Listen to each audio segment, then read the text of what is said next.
So this is Sycamore Avenue. That's the old Gannow Wharf pub. And this is the start of the canal. This is like Gannow Lane. And this is the start of the return to the Leeds-Liverpool Canal.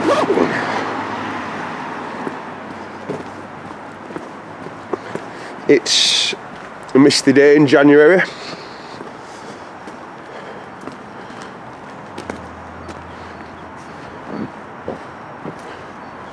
So this leg of the Burnley walk, and well, I was going to go until either my time or my memory runs out, but we'll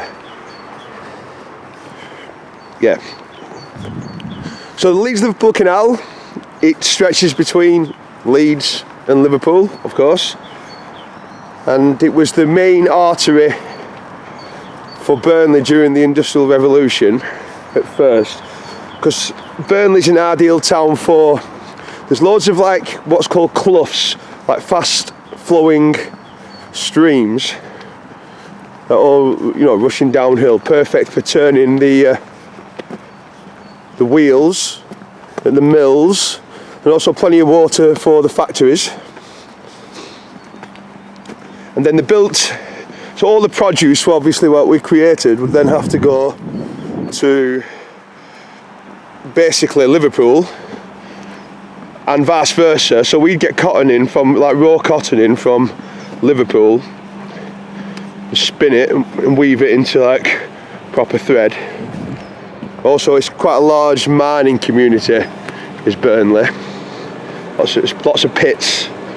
So you either did a job down the mines or in the sheds, the weaving sheds. But before the advent of the railways, in like the 1750s onwards, the canals were built. You see, it's a bit cold today, there's a nice little bit of ice. Morning. I didn't catch you. Don't want to film 2 minutes. Look, there we go. Leeds, 56.5 miles. Liverpool, 71 miles. So that's, what's that? 127.25 miles between Leeds and Liverpool. So yeah, so you're going in towards Leeds. From there you can sort of canals towards the River Ouse. I think that's York actually. No, canals, I think the air goes through Leeds. But if you go from a canal to the Humber estuary, therefore you could sail in from into Britain via the Humber, get to Leeds, then catch a barge all the way to Liverpool, and then you're at the Irish Sea. So it was like this was like the central artery of the north. And back in the olden days, you would have had these sort of horses would have been pulling the barges before they got any sort of power of their own, and you know, and carting like barges of goods up and down here like this back in the day. So the aim is to walk all the way around Burnley and the surrounding countryside and record its aesthetics in 2024, the Olympic year, and I'll be like saying stuff as we go. But there's not very much more to say about a canal at the moment, except I wouldn't drink from it.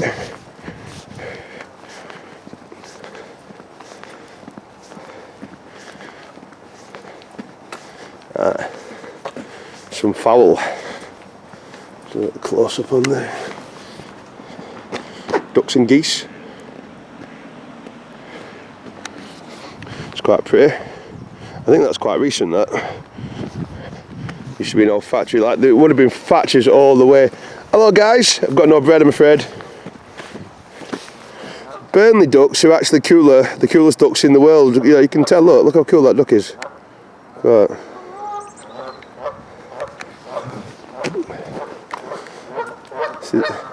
Quite nice housing development, canal side. Yeah, I remember when all this were fields. I do. I like these ones as well. These houses on the deck with the decking stretching over the canal. You know, I don't know why they do. I've often thought there should be some kind of like river bus in those obscure moments when I think I need to make some money. I think, oh, why don't I set up a river bus? Because you can go all the way up and down the canal. You know, oh, look at that, beautiful. Wow. They must have known. They were like, oh, Damo's got his camera out, let's do something fancy. Yeah. Beautiful.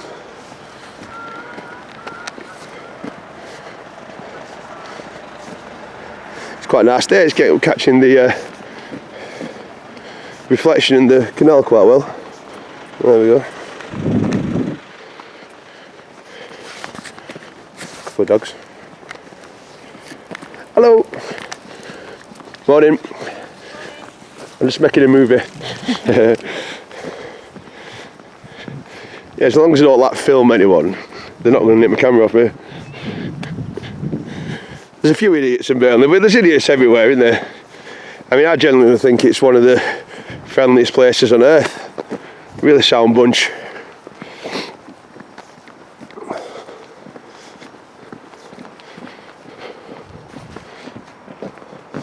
So this, I will briefly come up onto the main road here because we're coming up to Rose Grove.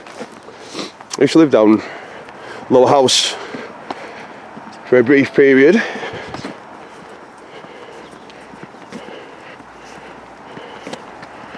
Morning. I'm making a movie.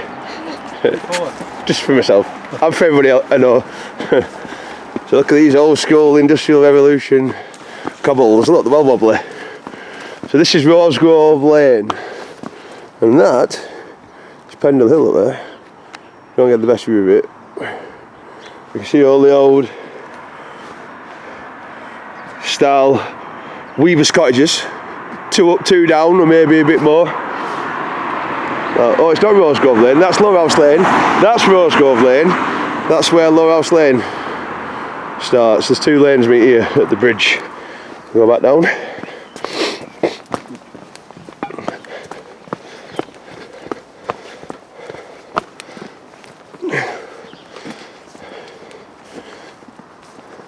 Beautiful day like. So yeah, I think we probably get a little bit of the old Canal Wharf scenario here. Now look. So you can see how there's like upstairs windows, so they would have been like on a rope and pulley system. Would have like a little crane or something, would have taken stuff off the boats. What's that one called? The Kennet. Yeah, so that's old school. Really old school. Yeah, little slash of the Industrial Revolution there. Pre-revolution. Well, I don't know, about that time though. You know, 1750, 1800, 1850. Pack horse fueled industry. And then someone invented like factories, steam engines and all that shit started kicking off. Railways, 1830. So that's like a little houseboat. Rose Grove Visitor Moorings. So there you go. Boaters Facilities, Glasgow. So you come here, you can have a shower, pay 20 quid or something, you can park up for a day or 2. That's the idea. Look. And that's like that boat there. You know, I reckon that's from, say, I don't know, 1850 or something.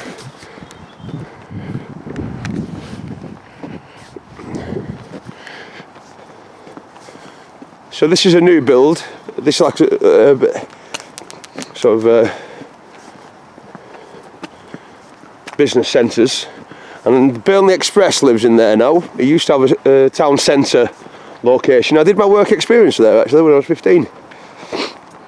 I remember doing an article on women's football. Went round the schools and took photos of girls.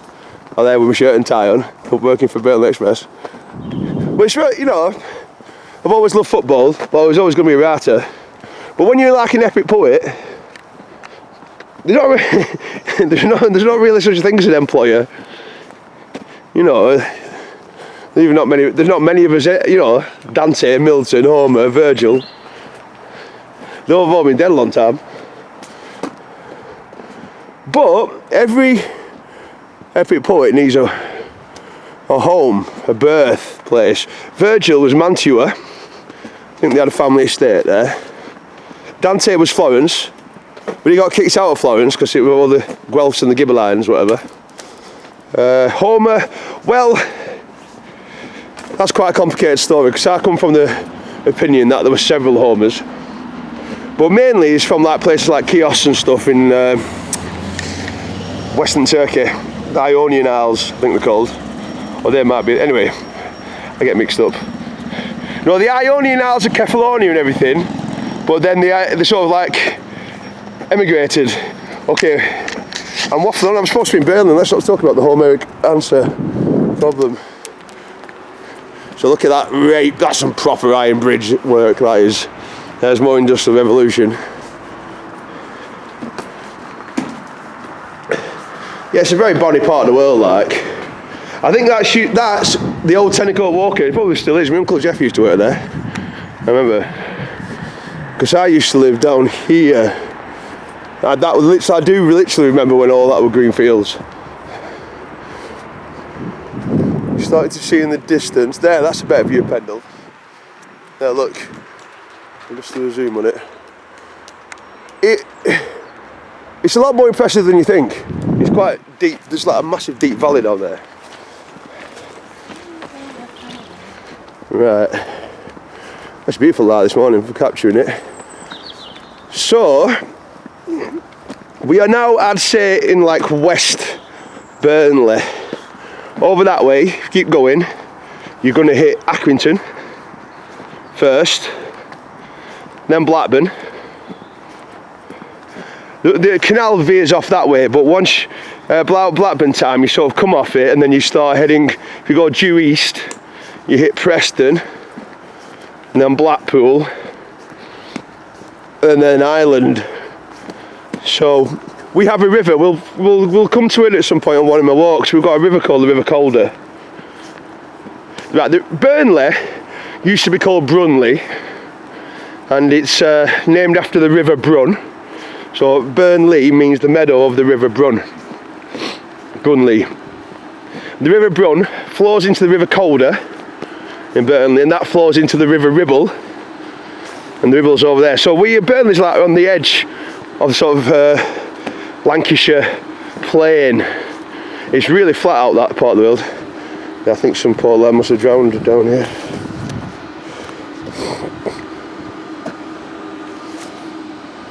Yeah. Morning. So yeah, look, you see how it opens up a little bit more. So that would have been a wharf for this factory there. So the wharf would have been there. So they would have had their own private slice of canal, a lot of action.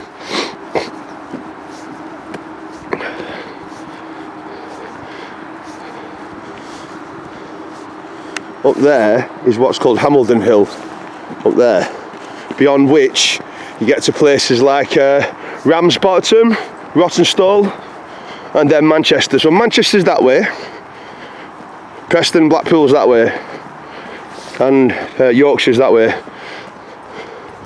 So we're going to go through this little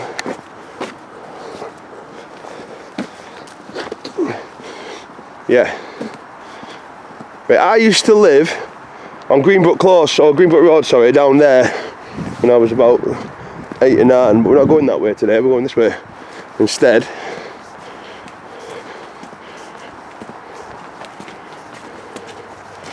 See, I quite like this walk because it's I've been doing it for many years,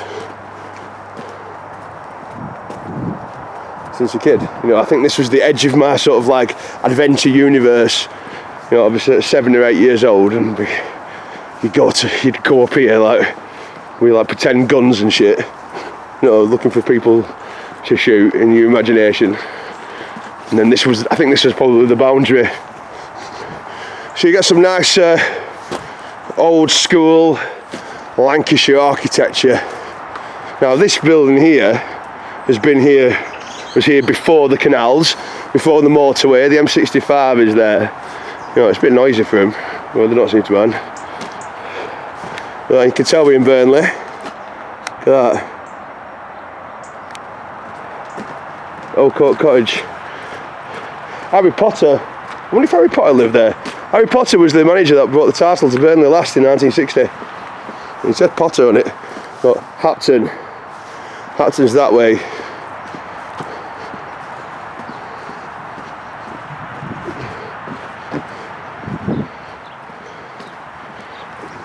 Yeah. I mean, look, I think Burnley's one of the most set in one of the most scenic, prettiest situations in the world. Like, it's absolutely gorgeous. But it gets a bit of a bad rep, does Burnley, and I don't know why. Because we've got 10-pin bowling, we've got best bingo in country. You know what I mean? Beer, you can get pints for £2.15 or £1.85 before 10 in one pub. Do you know what I mean? Chips and curries £3.50. The essentials in life. You know what I mean? But you're surrounded by this amazing moorland, and then if you're going in any direction, one direction you're in Manchester by train or bus in about an hour. You know, other direction you're in sort of like Todmorden and Hebden Bridge and Calderdale. Beautiful. The other side, you know, and if you go a little bit further, you've got the Yorkshire Dales, you've got the Lake District, you've got Snowdonia. Everything's, all these like major national parks are like all about an hour away. So the situation is perfect. So we're going to walk up to the top. We're going to go up there. We're going to walk up to that bit. Morning. I'm making a movie. Right. So yeah. So there's some great walks. I'm gonna, you know, walks at the moment. I'm coming down to Burnley. I live in Scotland, on Arran, which is also a beautiful place. But oh my God, I need a pee. But I'm not going to get on camera. I'm going to pee into some soft vegetation so you can't hear it splashing. In the meanwhile, we'll get some countryside.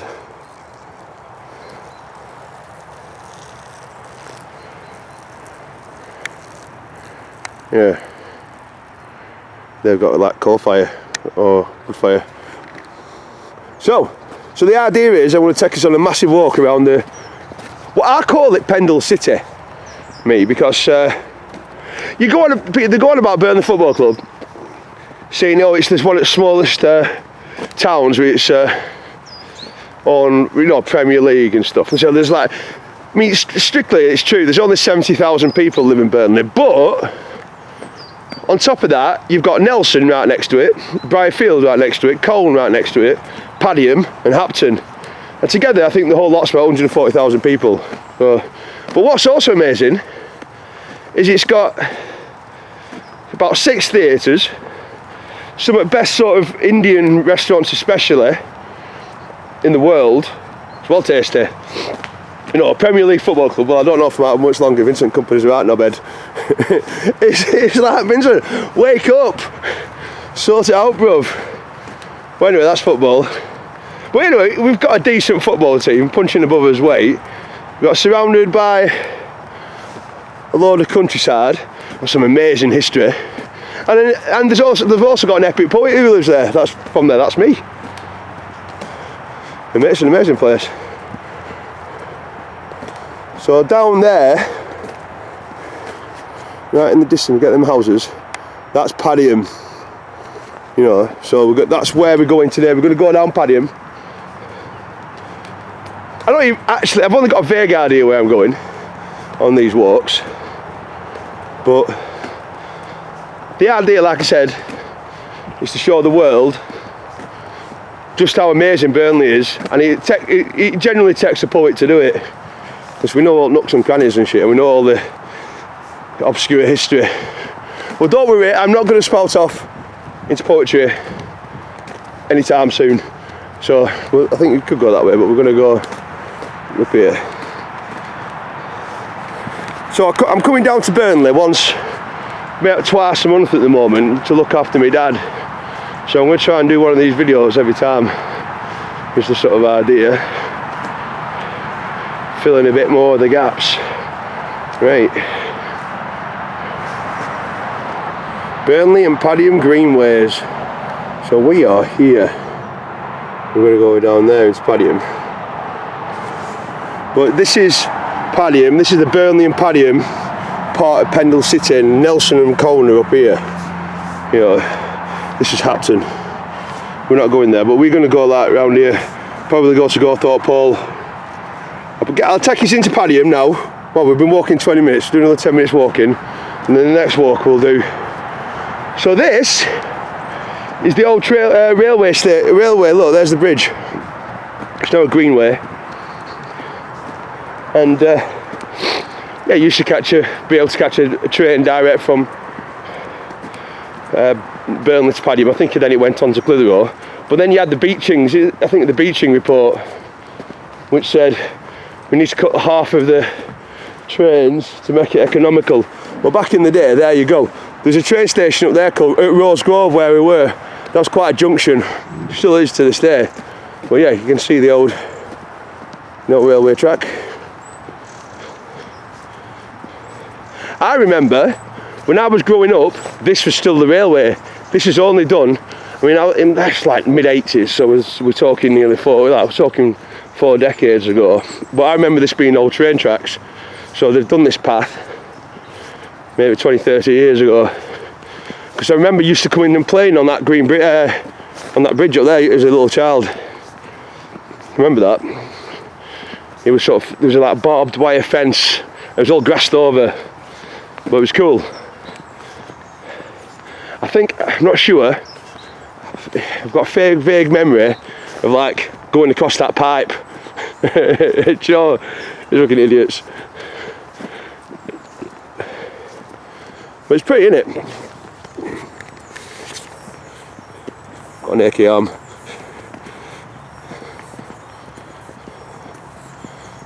Oh no, maybe I didn't, because they put those defensive things on it. I can't remember. Right, you can't actually do it. It's to stop idiots like me thinking they're well smart. But I do remember going to that bridge. So what's going to be interesting is that over the year, we'll do more at Burnley, but the weather's going to change, isn't it? Hypothetically. So at the moment, do we have any buds?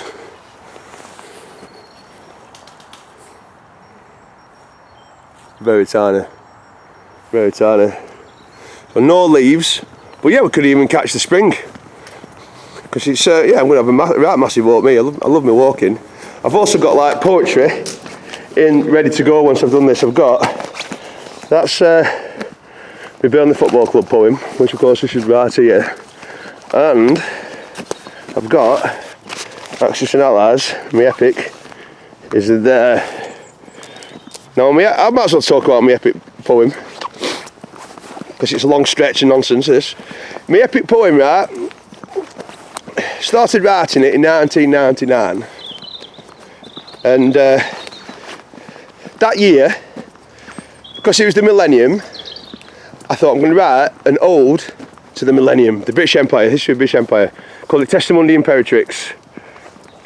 And for the stanza form, I used Keats's stanza, what I used in his odes, like 10 lines, so like 2/3 of a sonnet, you know, same kind of ideas with the sort of stanzettas and everything. So I've written that, and then I was, you know, suddenly given some ambition technically, you know, I've polished off technically all of that, so I decided to invent my own new stanza, which I did, and that was called the Triptych. And it was in October 1999, I remember. I was in Brighton at the time, and then I did my first triptych, and I decided I was going to write a poem about the Battle of Waterloo. So I wrote 2 stanzas in. One was like an invocation to the muse, and the other one was where Duke of Wellington, arriving at the fields of Mont Saint Jean in 1814 on a like riding mission from Brussels. Anyway, so they're the first 2 poems of Axis and Allies, and the following June or May, I got to work writing the rest of Waterloo, and then later on that year I decided I was going to do the same, use the same stanza and work all about World War II. So that's how it began. That's like 99, 2000. So so there's Pendle Hill in the background.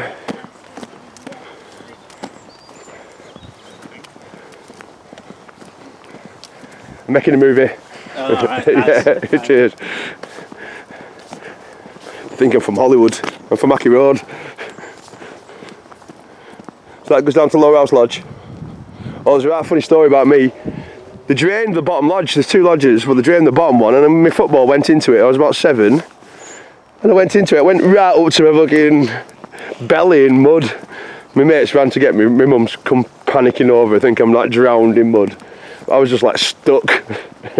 Pretty harrowing, to tell you the truth. So yeah, look, an old bridge. I don't know what it's gone over. There it's an old river or something. Now, 26 minutes we'd have been doing this. But yeah, I know exactly the point I want to leave us at. I want to take us right into Padiham, and there's a massive Tesco. I'm gonna get me a bit of lunch or something.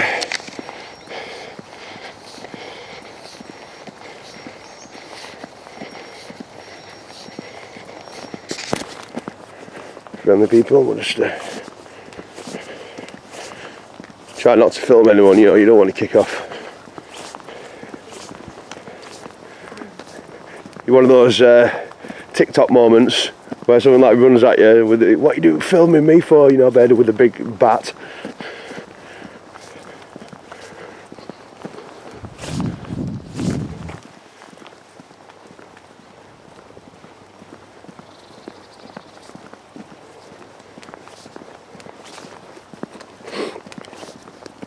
So yeah, 2001, got to work on Axis and Allies, poem about World War II, and I was still writing it in 2020. At that point I thought I'd finished it off in Samothrace, the Atlas Samothrace, but these things have a, well, this poem's had a way of sort of working itself out. And last year I was at a dentist in Edinburgh, and I had about half an hour to kill, so I went in this library, and there was a book, Travellers in the Third Reich. I started reading it, and suddenly it's like a total like catalyst converter moment. Boing! I'm like, fuck, there's so much more World War II that I didn't write about.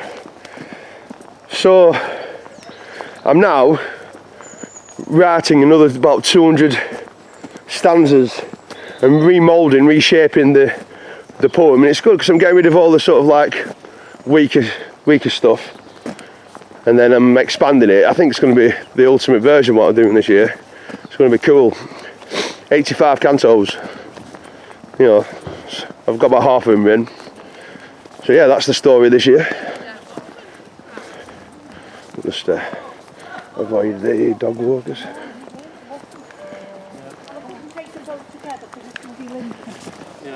Oh my God, what am I going to do here?